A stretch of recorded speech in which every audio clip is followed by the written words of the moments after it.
Camisa 9 e um zagueiro de muita qualidade. O Vasco está no mercado para fechar o seu ciclo de contratações e também ainda espera e acredita que dá para mover a ideia de Nelson de Ossa de ficar na Europa.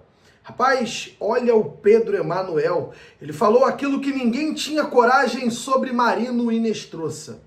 Eu sou do Canelas, falo de Vasco todos os dias aqui nesse canal e eu conto com você que vai deixar o teu like, vai se inscrever aqui no Vascanelas e vai deixar o teu comentário para ajudar o nosso crescimento aqui na plataforma. Bom, primeiro tema deste vídeo da manhã, para você que está acordando, para você que está indo para o trabalho, bom trabalho para você que está ansioso, coloca aqui nos comentários. Tá acreditando que dá para eliminar o Fluminense na quarta-feira? Eu acho que é totalmente possível. Eu quero teu comentário aqui embaixo, bota aí o teu placar também. Quem sabe eu não respondo a você em um vídeo muito em breve aqui no Vascanelas. Bom, cara, o primeiro tema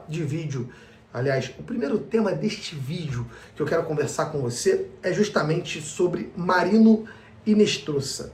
E depois eu atualizo sobre o mercado da bola. Bom, o Vasco contratou o Marino Inestrosa e eu tô aqui com a minha colinha ao lado.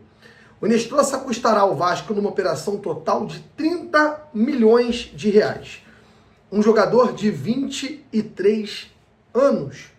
Um atleta que veio a peso de ouro e que tinha uma proposta do Boca Juniors da Argentina, além de clubes europeus olhando por ele. Edu, o que você está querendo dizer com isso?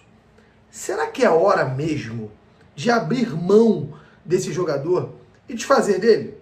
Cara, eu sinceramente acho que se o Vasco não receber uma proposta perto daquilo que ele pagou, não vale a pena vender o Inestrosa.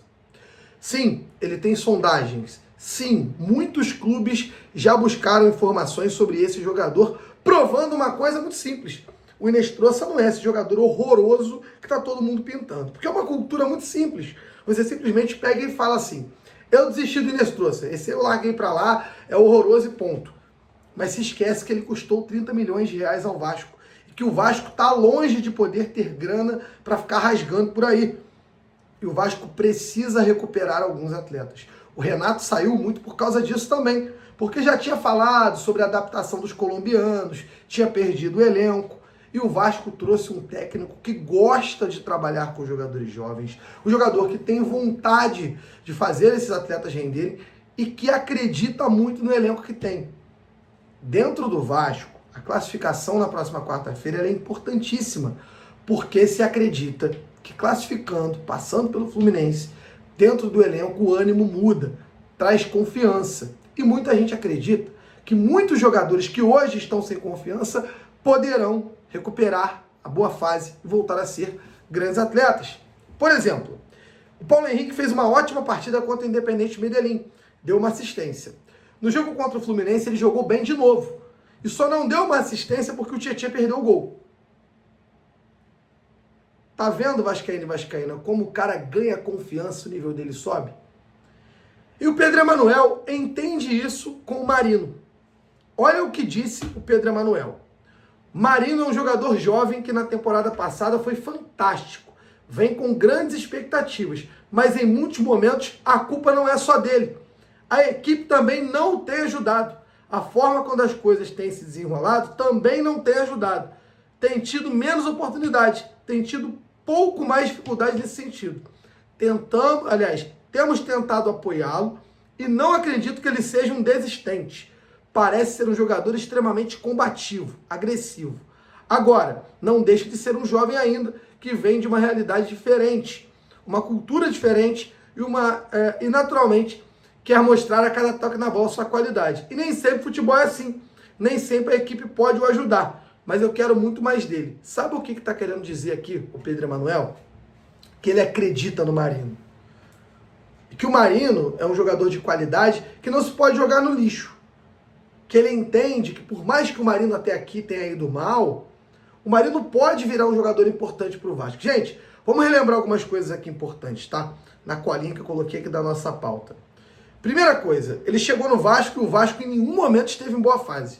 A fase do Vasco é sempre ruim. A pressão em cima dele é gigantesca que ele entre e resolva. Segundo, isso também é bom, adaptação. Nem todo jogador que não chega aqui adaptado, ou que tem dificuldade de se adaptar é ruim. Vou dar um exemplo chato, mas o Arrascaeta, quando chegou no Cruzeiro, ele demorou para se adaptar e virar o jogador que ele virou. E ele nem saiu do Cruzeiro sendo um cracaço não, tá? Ele virou cracaço jogando no Urubu. O Calleri, quando chegou no São Paulo, foi muito xingado. Vários outros gringos, quando vieram para o Brasil, seus primeiros meses aqui foram infernais. E depois viraram jogadores de tamanho grande. Mas aqui no Vasco, a gente frita às vezes muito rápido. Gente, a fritura ao Ryan. Eu fui muito xingado aqui por defender o Ryan, por mostrar que ele era um bom jogador em vários momentos, e a galera falar que ele era ruim, que tinha que vender por qualquer preço, que ele não ia valer nada. E o Ryan virou o jogador que virou. O sinal que o Pedro Emanuel deu é muito grande e muito importante. Ele vai e já está trabalhando para recuperar alguns jogadores. Até o Saldívia ele já botou em campo, mostrando que vai tentar recuperar. Agora, isso tem um limite. Ele não pode achar que isso pode estar acima de qualquer coisa, porque o Vasco precisa pontuar, principalmente no Campeonato Brasileiro, que é um campeonato que rebaixa. Não vai poder parar por aí, ele não vai poder ficar nesse lenga-lenga só de vou tentar recuperar, vou tentar dar confiança. A gente tenta recuperar, a gente tenta melhorar o ânimo, mas não dá pra gente ser maluco e irresponsável com o Vasco da Gama. Mas de fato, é inteligente da parte do Pedro Emanuel, entendendo que o elenco é limitado, entendendo que o Vasco não é nenhum grande time hoje dentro de plantel, e que, cara, tem ali o Marinho Inestrosa, que ano passado foi fantástico. Será que ele desaprendeu a jogar bola? Esse é o questionamento do Pedro Emanuel. Será que ele virou um perna de pau do nada? Será que não dá pra gente tentar dar confiança e fazer jogar? Porque bom jogador ele já mostrou que é. Jogou muito no Atlético Nacional. Então o Vasco vai nesse rumo, e o Pedro Emanuel, que é um cara agregadoríssimo, está sendo muito bem visto dentro do grupo. Tenho certeza que vai tentar fazer o melhor possível pelo Marinho. Bom, as rapidinhas para finalizar para você vascaíno, que vai deixar a tua opinião nos comentários.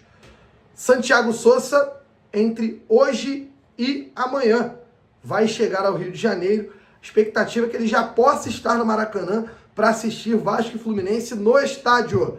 Ele que não pode jogar, óbvio, já expliquei para você. Como ele não estava inscrito antes do primeiro jogo entre o Vasco e Fluminense, ele não pode jogar o segundo. Mas ele pode jogar o segundo, aliás, ele pode jogar o primeiro jogo das quartas de final, caso o Vasco passe, ele já vai estar inscrito.